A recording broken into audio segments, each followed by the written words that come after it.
Bonjour, nous sommes aujourd'hui le 7 mars 2025. Je suis Marie-Gabrielle Taka et je vais vous raconter, faire un résumé de lecture et puis après vous allez comprendre pourquoi.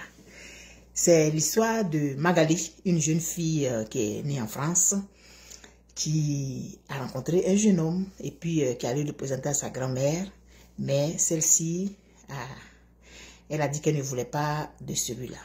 Pourquoi? L'histoire se passe en 1944, pendant la guerre. Et puis la Deuxième Guerre mondiale, l'Allemagne avait annexé, avait pris l'Alsace-Lorraine. Et cette jeune fille, la grand-mère, elle vivait là-bas. Elle avait son copain qui était dans l'armée. Donc quand la France a mis la main dessus, eux, on les a fait prisonniers. Et puis, c'était eux qui faisaient les basses besognes. Et eux, les Allemands, là, ils faisaient des razzias dans les villages. Ils allaient prendre les biens des gens. Ils faisaient n'importe quoi. Et donc, lui, comme il était là-bas, quand les gens devaient aller attaquer le village de sa copine, il partait l'informer. Ils avaient une petite cachette où ils mettaient une lettre. Ils faisaient ça régulièrement, soit chaque dimanche, puis chaque lundi. Donc, elle partait prendre chaque fois les lettres. Et puis, il disait, ils viendront ou bien ils ne viendront pas. Et quand ils doivent venir, les gens quittent le village, ils fuient, ils cachent leurs trucs et tout. Puis après, ils reviennent. Mais les gens avaient remarqué que ce village, à chaque fois qu'on va là-bas, on ne trouve pas les gens. Ça, c'est pas normal. Donc, ils ont commencé à faire leur enquête discrète jusqu'à ce qu'ils se rendent compte que c'était lui qui donnait l'information et ils l'ont arrêté. Et puis, ils sont allés attaquer le village. Donc, la jeune fille n'a pas su puisqu'il n'a pas eu le temps d'aller donner l'information. Les années ont passé. En tant qu'ils sont venus attaquer, ils ont pris son papa, sa maman et tout ça. La fille, elle s'est retrouvée à vraiment des kilomètres de là. Les années ont passé. 40 ans comme ça, peut-être 45 ans même. Un jour, Magali, qui est sa petite fille, vient lui présenter son copain, son fiancé, qui en tout cas a l'intention de l'épouser. Paf, elle tombe face à face avec la photocopie, le scanner de son copain. Son copain se coupe, elle dit je veux pas. Instinctivement, elle dit je veux pas. Aïe, on ne comprend pas. Là, elle aime sa petite fille. On peut parler, donc pendant des jours, sa maman, elle, sa fille parle à sa maman, mais pourquoi elle ne veut pas, elle voulait pas, chaque fois elle ne disait pas, elle voulait pas, jusqu'à tranquillement, elle a commencé à se laisser attendrir parce que le jeune homme, quand il venait, elle le chassait, en tout cas, bref.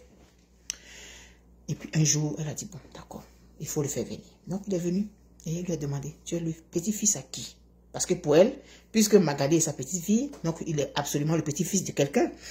Et il dit qu'il est le fils d'un tel. Et effectivement, c'est son copain là, son ex-copain là. Mais que son papa est mort et tout. Mais elle, sa maman est vivante. Et sa maman aime beaucoup Magali. Donc elle voudrait vraiment les rencontrer. Et c'est comme ça que elle, sa fille et sa petite-fille vont aller rencontrer la maman du jeune homme.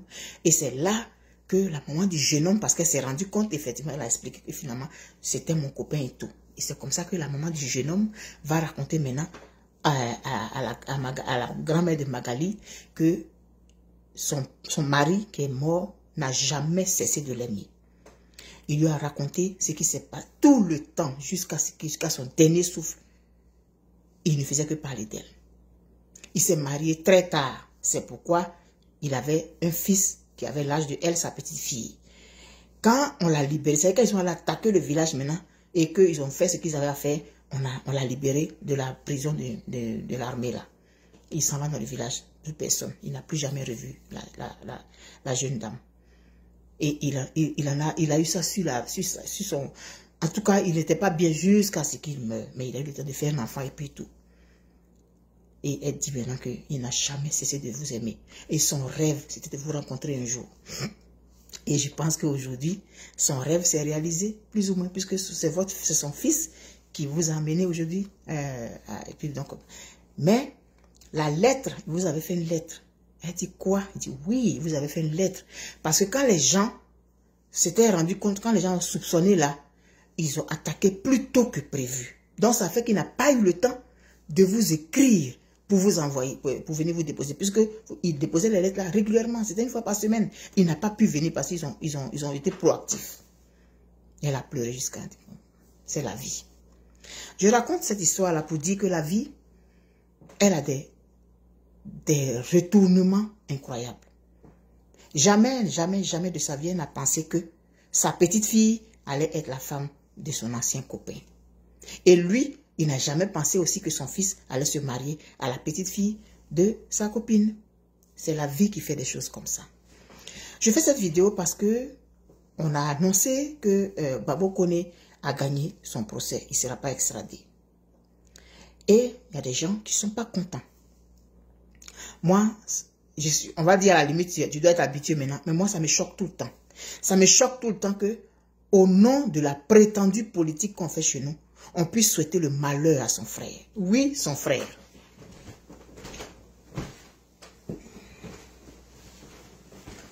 Son frère ou sa soeur. Au nom de la politique, on peut souhaiter le malheur à son frère ou à sa soeur. Quand un d'entre nos adversaires politiques a un problème, ça arrive. Et ça, c'est partout, c'est vice-versa. Il n'y a pas un camp qui est excusable dans ça. Parce que je vois ça sur la toile. Celui que vous détestez aujourd'hui, est-ce que vous savez demain où est-ce que votre chemin va le rencontrer? Votre chemin de vie. Est-ce que vous connaissez demain? Est-ce que vous connaissez Anima? Chez nous, on dit Ziki. Est-ce que vous connaissez Ziki? Vous ne connaissez pas Ziki. Vous ne connaissez pas Anima. C'est demain. Et ce monsieur, aujourd'hui, il y a un là qui a écrit, il est en deuil. Parce qu'on n'a pas extradé Babo Kone. Tu es en deuil parce qu'on n'a pas extradé ton frère. Nous sommes tous nés sous ces couleurs-là. Tous, nous sommes nés sous ces couleurs. Ces couleurs sont nos couleurs. Et puis un jour, on décide de faire la politique quand on devient adulte, Et nos partis politiques ont des couleurs. Mais c'est ça notre première couleur. On va dire que c'est notre couleur maternelle. Comme on dit pour la langue maternelle. C'est nos premières couleurs, ça. On ne peut pas se retrouver sous ces couleurs-là. On dit on fait politique. On se déteste à mort. Demain, avec tout ce que je vois, j'ai dit, c'est pas seulement dans un seul camp. Parce que ce monsieur-là, qui a écrit, il est en deuil, là. Lui et moi, on est amis il n'y a pas longtemps. On est amis depuis que j'ai fait la vidéo du 13 décembre. Et donc, c'est comme ça qu'on fonctionne. Quand tu fais quelque chose pour critiquer un camp, ceux qui sont en face, ils deviennent amis avec toi. Parce que pour eux, si tu as critiqué ça là, si tu as critiqué tel leader, c'est que tu es potentiellement une personne qui va venir de leur côté. Maintenant, le jour que tu changes ton langage, que tu fais tu fais une autre vidéo, puis tu viens dire, ils quittent, ils s'en vont. C'est comme ça. Parce que notre leader, notre parti politique là, on peut insulter les gens, on peut détester les gens à mort, mais on ne sait pas que c'est pour le bien du pays qu'on se met dans les partis politiques. Donc si demain, Mme Gbagbo prend le pouvoir, ceux qui font les vidéos contre elle aujourd'hui, qui l'insultent puis qui la traitent de tous les noms sur la toile, là, qui sont à l'extérieur, ils vont plus jamais entrer en Côte d'Ivoire. Si elle prend le pouvoir, là, elle va nommer ses ministres, non. Donc les services seront sous sa coupe. Maintenant, vous qui êtes à l'extérieur puis qui insultez cette dame-là aujourd'hui, là, parce que selon vous, ceci, cela, là, vous n'allez plus aller en Côte d'Ivoire. Ou bien ceux qui sont en Côte d'Ivoire, là, qui font des vidéos, qui l'insultent, là, vous allez quitter la Côte d'Ivoire. Si demain le président Gbagbo prend le pouvoir, vous qui l'insultez à cause de Mme Gbagbo puis à cause de Blé Goudé, là, vous n'allez plus jamais rentrer en Côte d'Ivoire. Ou bien vous n'allez plus... Ça veut dire que si vous êtes en Côte d'Ivoire, là, vous allez quitter le pays parce que c'est lui qui est au pouvoir aujourd'hui. Si Blé Goudé prend le pouvoir, donc ceux qui insultent Blé Goudé aujourd'hui à mort jusqu'à là, vous n'allez plus rentrer en Côte d'Ivoire. Mais si vous allez rentrer en Côte d'Ivoire, parce que c'est votre pays. On ne peut pas faire la politique là autrement. Comment, quelles que soient les raisons qu'on donne, moi je ne peux pas justifier que, à cause de la politique, je puisse me réjouir du malheur de quelqu'un. Donc si aujourd'hui on avait dit qu'on extrade Babo Kone, ça allait être la joie là-bas. Et parce qu'on ne va plus l'extrader, c'est le deuil. Mais vous employez des mots, de grands mots, de gros mots pour faire vos communications. C'est pas bien. Est-ce que vous pensez à demain? Celui aujourd'hui, tu dis que tu es en deuil parce que on est amis dernièrement parce que si aujourd'hui il entend ma vidéo là, peut-être qu'il va se retirer de mes contacts. Parce qu'il va se rendre compte que, ah, finalement, je pensais que... Non, il ne faut pas penser que... Ce n'est pas parce que j'ai fait la vidéo du 13 décembre que ça veut dire que je m'allais prendre vos couleurs. Non, pas du tout. Les gens me traitent d'hypocrite. Je reviens toujours dessus parce que ça me choque quand on me dit ça. Moi, je préfère qu'on préserve les relations humaines. Et même la politique, on peut la faire humainement. On peut faire la politique avec élégance. On peut faire la politique avec classe. Parce que ce qu'on fait là, moi, c'est trop de bas de gamme. C'est trop de bas niveau, ce qu'on fait là. C'est trop de bas niveau, je suis désolée. Est-ce que vous pensez à demain? Celui pour qui tu es en deuil, il y a un barbu là. J'ai vu sa vidéo quand il y a eu le rebondissement. Il a dit qu'il n'est pas content. Aujourd'hui, j'ai vu sa vidéo. Il ne va plus jamais faire politique. Est-ce que ce que tu faisais là, on appelle ça la politique? Ça, c'est pas de la politique, ça. Ah, c'est pas de la politique. Ça n'a même, ça n'a pas de nom. Ça, là, c'est pas de la politique, ça. Parce qu'on l'a pas extradé. Toi, tu vas plus faire la politique. Tu enlèves j'enlève ma... Oh non, c'est trop d'un bas niveau. C'est trop médiocre. Et ce n'est pas le seul. Parce que dans les autres camps là-bas, là aussi, il y a les insulteurs. Les gens qui vont insulter. Quand on entre, ça veut dire que politique, on peut critiquer quelque chose de précis. Quelqu'un a posé une action que tu n'as pas aimée. Quelqu'un a dit un truc que tu n'as pas aimé. Tu sors, tu fais une vidéo, mais tu l'as fait avec courtoisie. Tu es obligé d'insulter. Tu n'es pas obligé d'insulter. Tu n'es pas obligé de rentrer dans sa vie privée, ça te regarde pas. La personne a posé une action ponctuelle en tant qu'elle-même. Tu vas aller rentrer dans sa vie privée pour sortir des trucs, venir mettre sur la toile. Et puis quoi? Ça, c'est la politique que vous faites comme ça. Vous ne pensez pas à demain. Les gens disent que leur vote n'est pas valide. Eux, ils ne sont pas hypocrites. Ça, moi, ça, c'est pas de l'hypocrisie. C'est enfanté ce que vous faites. Mais finalement, vous faites du mal à la Côte d'Ivoire. Parce que si on n'est pas capable de se mettre ensemble pour construire, mais on s'en va où? Regardez aujourd'hui l'état de notre pays. Le développement d'un pays, ce n'est pas seulement les gratte-ciel et les routes. Il y a beaucoup d'autres choses qui entrent en ligne de compte. Mais vous ne vous entendez pas. Comment est-ce que vous pouvez vous mettre ensemble pour faire un projet commun? Comment vous pouvez? Vous êtes sur la toile, vous insultez les gens. Vous les maudissez. Quand ils ont un malheur, vous riez. Pensez à demain, hein? L'histoire que je vous ai racontée là. Est-ce que cette femme-là a pensé un jour que dans sa vie là, elle allait rencontrer le fils de son copain là? Jusqu'à ce qu'il devienne le mari, le fiancé qui va épouser sa fille, et sa petite fille. Bon, lui, il est décédé. La vie, elle a de ces tournants incroyables. Celui que tu détestes aujourd'hui à mort là. C'est-à-dire que si on te donne le couteau, tu vas le mettre dans son cœur là. À cause de politique.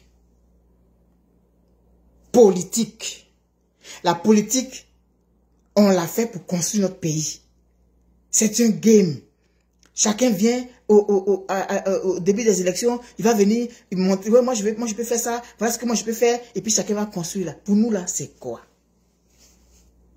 On se déteste à mort. Des gens qui ne te connaissent pas vont te détester simplement parce que tu as critiqué leur leader. Ils vont t'en vouloir à mort même. Mais la personne que tu détestes aujourd'hui à cause de la politique là, tu sais demain ce qu'elle peut te faire de bien. Tu sais si c'est la personne là qui va te donner de l'eau un jour, alors qu'il n'y aura personne aux alentours. Est-ce que tu sais?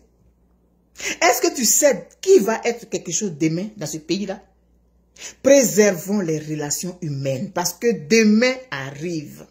À mentir. À cause de demain, disent les Paoulés. Ça n'a rien à voir avec l'hypocrisie. C'est prendre conscience qu'on ne maîtrise rien dans notre vie. On ne maîtrise rien. Vous allez être en deuil aujourd'hui parce qu'on n'a pas extradé votre frère. Mais on va extrader votre frère là. Ce qui va aller vivre là-bas dans la prison là. Est-ce que vous allez voir? Est-ce que vous allez savoir? Vous allez vous réjouir à cause d'un monsieur qui est de passage à la tête du pays. C'est tout. Mais si demain il n'est pas là, vos relations avec les autres là, c'est comment? Vous allez venir dire qu'on vous a obligé? Mais non. Vous n'êtes pas obligé de faire les vidéos que vous faites.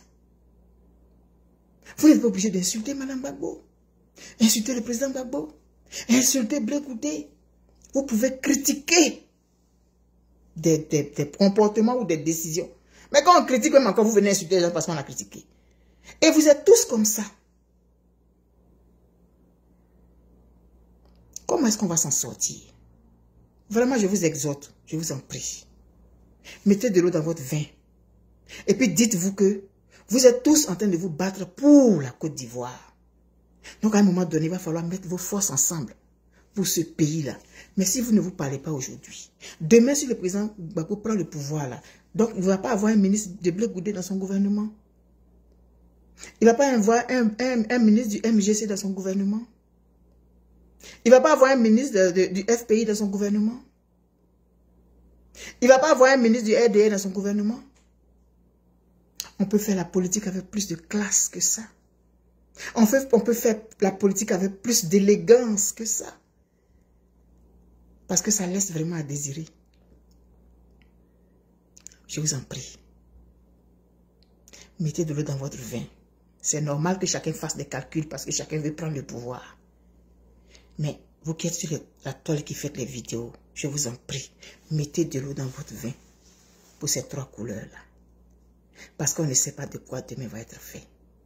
Vous ne savez pas demain qui va vous tendre la main. Et vous serez coincé. Ne vous fermez pas les portes aujourd'hui avec vos vidéos. Je vous en prie.